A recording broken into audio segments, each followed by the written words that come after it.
केवलम्ब्य लम्बिताम्बुजङ्गतुङ्गमालिका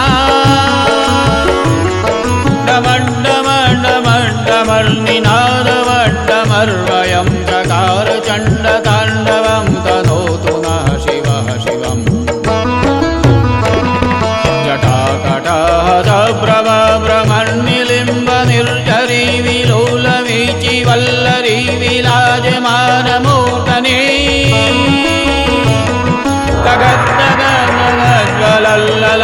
तगद्दगद्दगज्ज्वलल्ललाटपट्टपावके किशोरचन्द्रशेखरे रथे प्रतीक्षणं मम धराधरेन्द्रनन्दिनी विलासवन्डुवण्डुरस्फुरद्दिगन्तसन्ददे प्रमोदमादमादशे कृपाकटाक्षधोरणे निरुद्धदुर्धरापदे क्वचिच्चिदम्बरे मनो विनोदमेतु वस्तुनि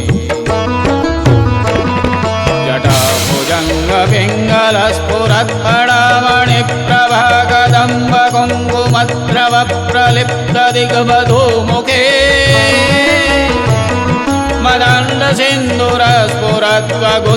मदान्दसेन्दुरस्फुरत्वगुत्तरीयमेधुरे मनो विनोदमद्भुतं विभर्तु भूतभर्तरि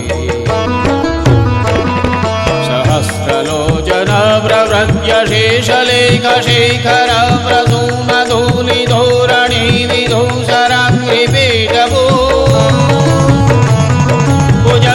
भुजङ्गराजमालया निबद्धजाटजूटकः श्रियै चिराय जायतां चकोरबन्धुशेखरः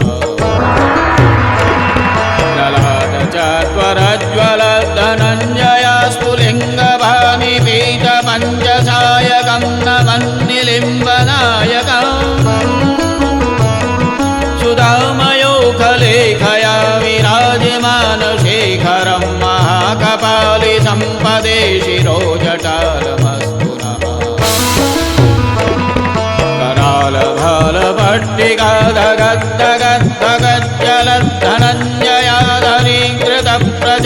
करालभालभट्टिकाधगद्धगद्धगज्जलद्धनञ्जयाधरीकृतप्रचण्डपञ्चसायके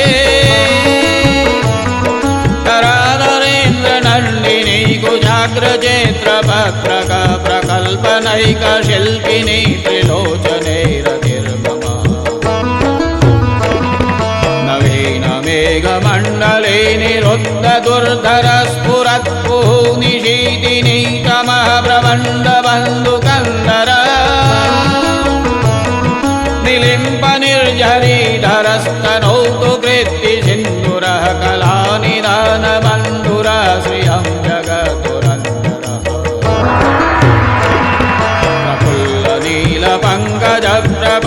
प्रफुल्लनीलपङ्कजप्रपञ्चकालिमच्छटा विडम्बिकण्ठकन्दरारुचिप्रबन्धकन्दरम् स्वरच्छिदम्बुरच्छिदं भवच्छिदं मखच्छिदं गजच्छिदान्तकच्छिदं तमन्तकच्छिदं भजे अखर्व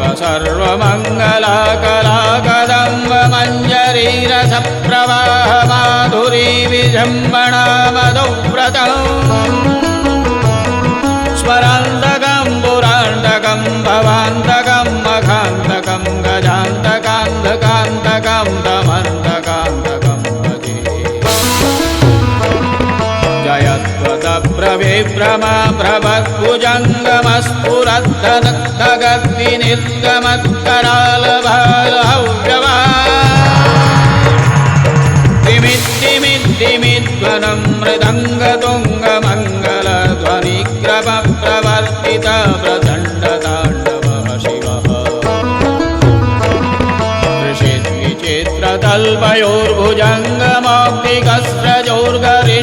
ऋषिद्विचित्रतल्पयोर्भुजङ्गमौक्तिकस्रजोर्गरिष्ठरत्नलोष्ठयोः सुहृद्विपक्षपक्षयोः तृणारविन्दचक्षुषोः प्रजामहे महेन्द्रयोः समं प्रवर्तयन्मनः कदा सदा शिवं भजे कदा निलिम्बनिर्झरीनि कुञ्जकोटरे वसन्विमुक्तदुर्मतिः सदा शिरस्तमञ्जलिं विमुक्तलोललोचनौ ललामभाललग्नका शिवे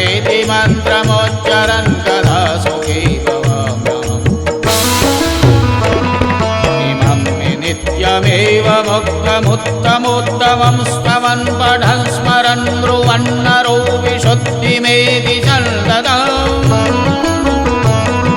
हरे गुरौ सुभक्तिमाशु याति नान्यथा गतिं विमोहनं हि देहिनां सुशङ्करस्य चिन्तनं विमोहनं हि देहिनां सुशङ्करस्य चिन्तनं विमोहनं हि देहिनां सुशङ्करस्य चिन्तनम् पूजावसानसमये दशवक्त्रगीतम् या शम्भुपूजनमिदं पठते प्रदोषे तस्य स्थिरां रथगजेन्द्रतुरङ्गयुक्तां लक्ष्मीं सदैव सुमुखीं प्रददाति शम्भो।